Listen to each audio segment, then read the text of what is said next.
Hello बच्चों। एक बार comment section में टैली कर देना कि मेरी वॉइस ऑडिबल है या नहीं है। तो आई होप कि आप सबको स्क्रीन विजिबल होगी। और आज का ये बेसिकली आज का टॉपिक है जो कि अब एक सेकंड आज का टॉपिक है बेसिकली मिक्स कंसेप्ट के ऊपर क्वेश्चन बेस्ड। मतलब मिक्स कंसेप्ट के ऊपर क्वेश्चन बेस्ड का मतलब ये है बेसिकली मैंने एक numerical type integer type question ले रखा है। जेईई एडवांस्ड 2024 का ये क्वेश्चन है। अगर आपने पेपर सॉल्व करा होगा तो आपने ये क्वेश्चन को ज़रूर सॉल्व करा होगा। और मतलब एक ऐसा क्वेश्चन जेईई एडवांस 2024 का जो कि मेरे को लगा कि थोड़ा सा मिक्स ऑफ कंसेप्ट है। मतलब दो तीन कंसेप्ट अलग अलग चैप्टर से, एरिया अंडर द कर्व का, लिमिट्स का, यार फिर मैं थोड़े बहुत मोटे तौर पे कहूँ तो कैलकुलस का एक बढ़िया सा मिक्सचर करके जेईई एडवांस ने एक अच्छा क्वेश्चन फ्रेम कर रखा है। वहीं न्यूमेरिकल टाइप के आप बाकी क्वेश्चन देखोगे तो मेरे को उन क्वेश्चंस में कोई भी ऐसा क्वेश्चन नहीं लगा जिस पर मेरे को एक सेपरेट वीडियो बनाने की ज़रूरत पड़े और मेरे को लगे कि आपको इस क्वेश्चन पे एक सेपरेट वीडियो की ज़रूरत है। बट ये जो पर्टिकुलर क्वेश्चन है एक थोड़ा सा इसमें पीस वाइज फंक्शंस का कंसेप्ट इवॉल्व है। अगर इस क्वेश्चन में हम कंसेप्ट की बात करें, छोटे छोटे कंसेप्ट इस क्वेश्चन में इवॉल्व हैं। जैसे इसमें पीस वाइज फंक्शन का जो कंसेप्ट है वो सबसे पहले लग रहा है आपके पास। उसके बाद इसमें एरिया अंडर द कर्व का कंसेप्ट लग रहा है। एरिया अंडर द कर्व का कंसेप्ट ये लग रहा है कि मतलब आगे डिस्कस करेंगे। बहुत ही बेसिक कंसेप्ट लग रहा है इसमें किसका, एरिया अंडर द कर्व का। पर एक बार वीडियो देखने से पहले इस क्वेश्चन को एक बार खुद से ट्राई करने की कोशिश करना। और एक जो लास्ट कंसेप्ट इस क्वेश्चन में लग रहा है वो लग रहा है मेरे पास लिमिट्स का। लिमिट्स में वही इन्फिनिटी अपॉन इन्फिनिटी की जो मेरे पास फॉर्म रहती है जिसको हम एल ऑर्बिटल रूल से बाद में सॉल्व आउट करते हैं, वो वाली फॉर्म हमारे पास लग रही है। और 2024 में चार क्वेश्चन जितने भी लिमिट्स के क्वेश्चन आए थे, चार या पांच, उन सब में सिर्फ लिमिट्स की एक ही फॉर्म से सारे के सारे क्वेश्चन सॉल्व हो रहे थे। और वो फॉर्म है मेरे पास एल ऑर्बिटल रूल। और आप सबको पता है कहीं पर भी इन्फिनिटी बाय इन्फिनिटी या फिर ज़ीरो बाय ज़ीरो की अगर आपको फॉर्म दिखे तो आपको कौन सा रूल लगाना होता है, एल ऑर्बिटल रूल लगाना होता है।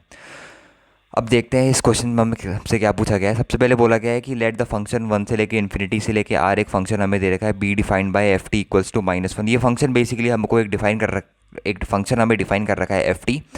एक पार्ट है इसका -1 to the power n+1 into two if T is this is this. इसमें हमें पढ़ने में कोई भी इंटरेस्टेड नहीं है। बस ये समझना है कि अगर यहाँ पर जो चीज़ दिखी है -1 की पावर n+1 इंटू टू, वो बोल रहा है कि अगर मेरे पास t की वैल्यू जो है वो n(2n-1) है तो मेरे पास फंक्शन की वैल्यू क्या हो जाती है, ये हो जाती है। और वहीं अगर मैं नीचे वाले फंक्शन में देखूं, मेरे को यहाँ पर f की वैल्यू 2n-1 दिख रही है और कहीं ना कहीं मेरे को f की वैल्यू 2n+1, यानी कि अगर मैं इसको 2n-1 की फॉर्म में लाना चाहूँ तो मैं ला सकता हूँ। बट सेम थिंग वहाँ पर थोड़ी बहुत लिखी हुई है। तो मैं सबसे पहले क्या करता हूँ, अपना ft बनाता हूँ। किसकी मदद से, if t is equals to 2n-1 की मदद से। बाकी चीज़ें हम अभी फोकस नहीं करना है, बाकी चीज़ हम बाद में देखेंगे कि अपन को क्या निकालना है।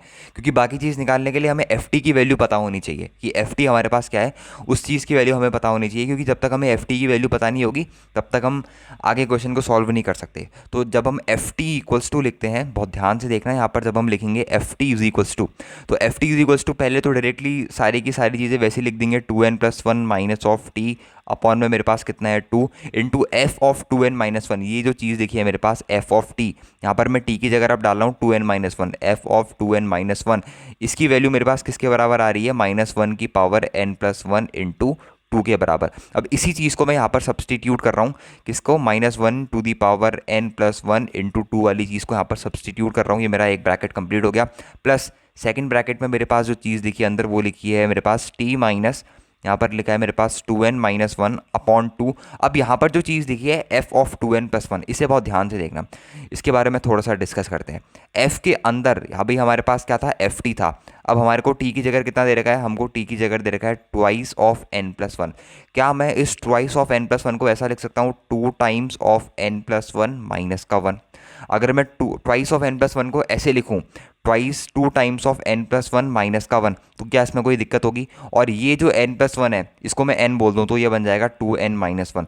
मतलब अगर इसी चीज़ को f ऑफ t की तरह बिहेव करवाना है तो वहाँ पर n की जगह मेरे को क्या सब्सटीट्यूट करवाना पड़ेगा, n+1 सब्सटीट्यूट करवाना पड़ेगा। वो कंसेप्ट कहाँ से आया, यहाँ पर से आया।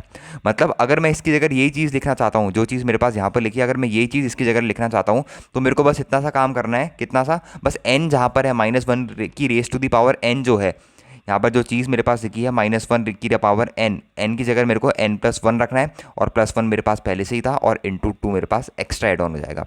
तो मेरे पास जो फंक्शन बन के आया f ऑफ t वो मेरे पास कुछ इस तरीके का बन के आ गया। अगर मैं 2 और 2 कैंसिल आउट कर दूँ, वैसे 2 और 2 यहाँ से मैं कैंसिल आउट कर दूँ, तो मेरे पास फंक्शन बन के आ जाएगा twice of n+1 minus of t into -1 raise to the power n plus one, plus मेरे पास यहाँ पर बन के आ जाएगा 2 माइनस 2n प्लस का 1, यहाँ पर मेरे पास बन के आ जाएगा -1 की पावर कितना n प्लस 2। अब मैं क्या करता हूँ, यहाँ से -1 की पावर n जो है वो बाहर निकाल लेता हूँ, क्योंकि वो थोड़ा सा मेरे फंक्शन को डिस्टर्बिंग बना रहा है। तो एफ ऑफ टी जो मेरे पास बन के आ जाएगा, यहाँ पर से मैंने -1 की पावर n कॉमन निकाल दिया, तो अंदर जो मेरे पास चीज़ें बची वो बची मेरे पास 2n प्लस। अब देखना यहाँ पर, अब मैंने इसमें से एक -1 की पावर n कॉमन निकाल दिया, तो यहाँ पर सिर्फ कितना बचेगा, इस वाली चीज़ की जगह, इस वाली चीज़ की जगह मेरे पास बचेगा -1 की पावर 1। सिमिलरली -1 की पावर n कॉमन निकाल दूंगा तो मेरे पास क्या बचेगा, -1 की पावर 2 बचेगा। तो यहाँ पर -1 से इसमें मल्टीप्लाई करूंगा तो मेरे पास अंदर क्या बचेगा, t -1 माइनस का 2n बचेगा। यहाँ पर -1 का स्क्वायर इट इज़ अगेन +1, तो कोई फ़र्क नहीं आएगा, और इसका -1। तो यहाँ पर प्लस वो सारी की सारी चीज़ें वैसी रहेंगी, t - 2n प्लस का 1 मेरे पास क्या रहने वाला है, ऐसे का ऐसी ही रहने वाला है। अब जो चीज़ कैंसिल आउट हो रही है उन्हें फटाफट कैंसिल आउट कर देता हूँ, -1 कैंसिल, -1 कैंसिल। अब मेरे पास जो मेन मेरा फंक्शन बन के आया है एफ ऑफ टी, वो मेरा बन के आ गया -1 की पावर n ब्रैकेट, ब्रैकेट के अंदर t और t 2t, यहाँ पर बन के आ गया मेरे पास 2t - 4n। ये मेरे पास फाइनली मेरा जो फंक्शन है उसकी वैल्यू मेरे पास बन के आ चुकी है कि मेरे पास एफ टी जो है वो मेरे पास इस चीज़ के बराबर आ गया है। और यहाँ पर मेरे को टी का इंटरवल दे रखा है, ये भी ध्यान देने वाली चीज़ है। टी कितना दे रखा है, 2n - 1 से लेके 2n + 1। यहाँ पर ये चीज़ भी नोट कर लेते हैं कि टी की वैल्यू जो है वो अपने को 2n - 1 से लेके किसके बीच में दे रखी है, 2n + 1 के बीच में दे रखी है। अब सबसे पहले जो है अपन क्या करते हैं, बाकी रिमेनिंग पार्ट पढ़ते हैं क्वेश्चन का, क्योंकि हमारे पास अब एफ टी आ चुका है। अब देखते हैं कि अपन एफ टी से क्या क्या निकलवा सकते हैं। ओके, अब हमसे आगे बोल रखा है डिफाइन जी ऑफ एक्स। इसने एक और फंक्शन यहाँ पर, एक सेकंड में एक मार्क चेंज कर लूँ, यहाँ पर हम एक और फंक्शन जी ऑफ एक्स को डिफाइन कर रखा है। यहाँ पर देखो, डिफाइन जी ऑफ एक्स, और जी ऑफ एक्स कैसे डिफाइन है, integration of 1 to x F T D T, जहाँ पर x जो है वो 1 से इन्फिनिटी है। Alpha denotes the number of solution of the equation G x is equals to 0। Alpha किसको डिनोट कर रहा है, number of solution of the equation G x is equals to 0। अभी बहुत ध्यान से समझना, जो उसने बोल रखा है ना, alpha denote the number of the solution of the equation G X equals to 0। अगर किसी भी सॉल्यूशन की बात करूं, जैसे मैं तुमसे बात करता हूं कि मेरे पास कोई भी एक क्वाड्रेटिक है, कोई भी एक क्वाड्रेटिक है, x² माइनस का 2x प्लस का 3 इज 0।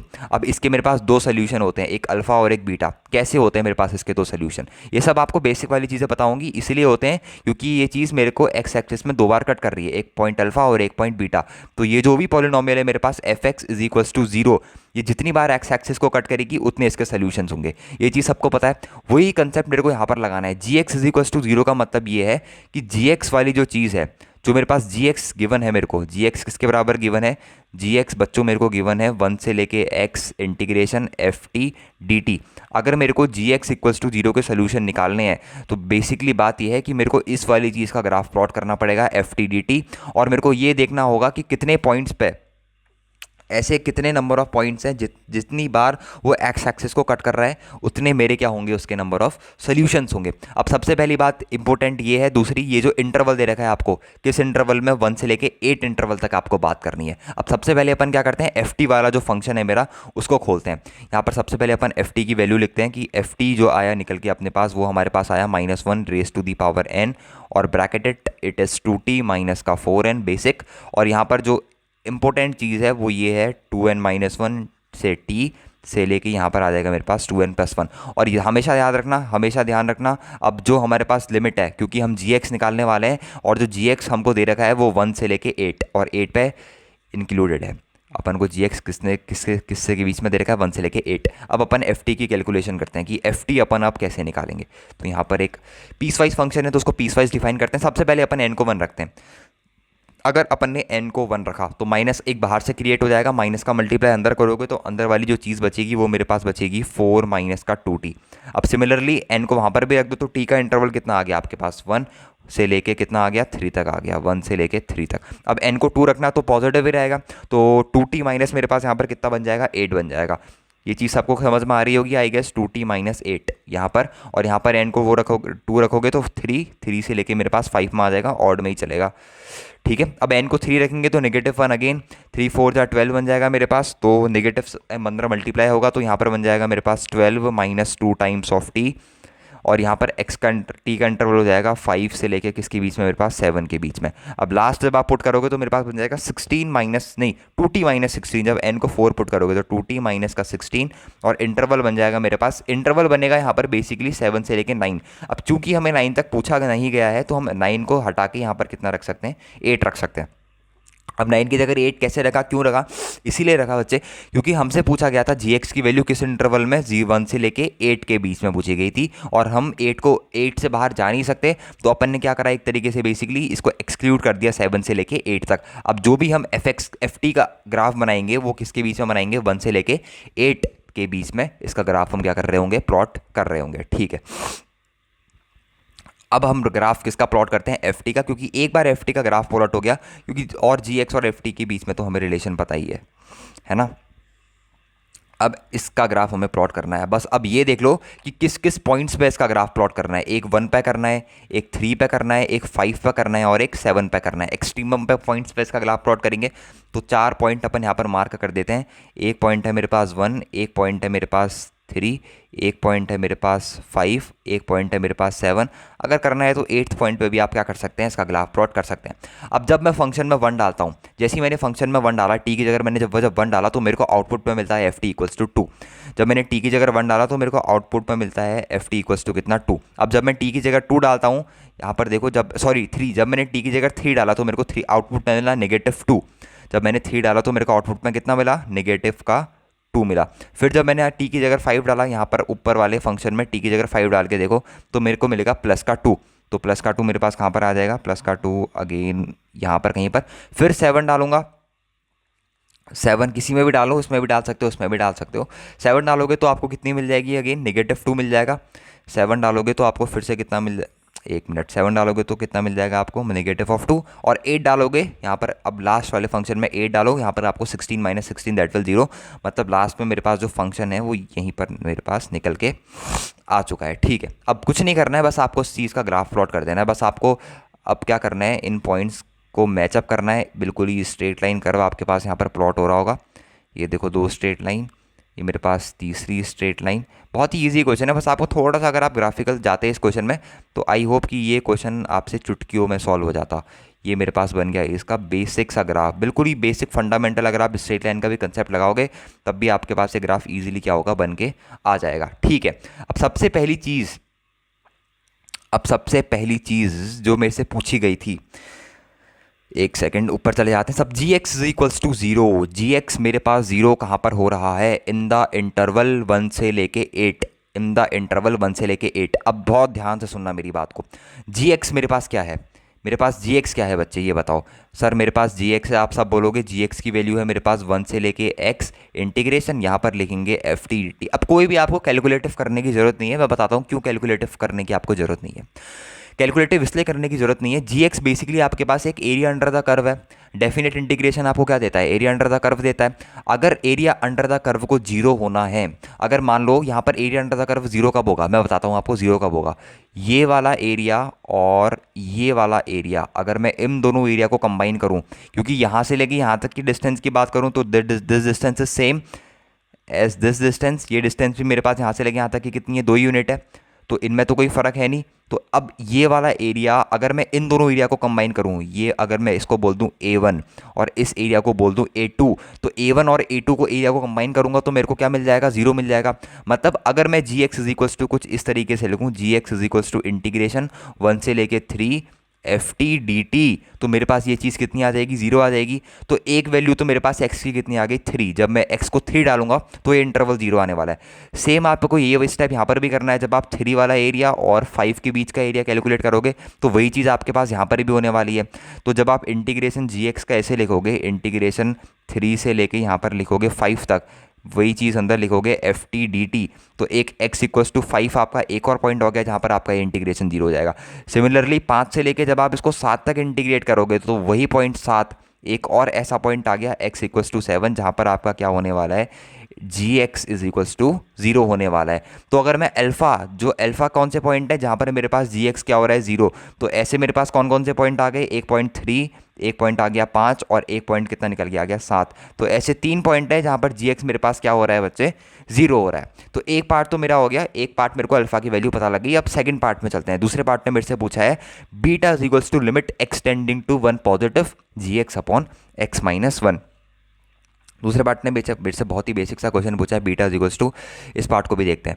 दूसरे पार्ट ने मेरे से बोला है कि मेरे को इसकी वैल्यू बता दो। बीटा इज इक्वल्स टू एक आसान से लिमिट दे रखी है, limit X tending to 1 positive, यहाँ पर लिखा है मेरे पास जी एक्स अपॉन यहाँ पर लिखा है मेरे पास कितना, एक्स माइनस 1।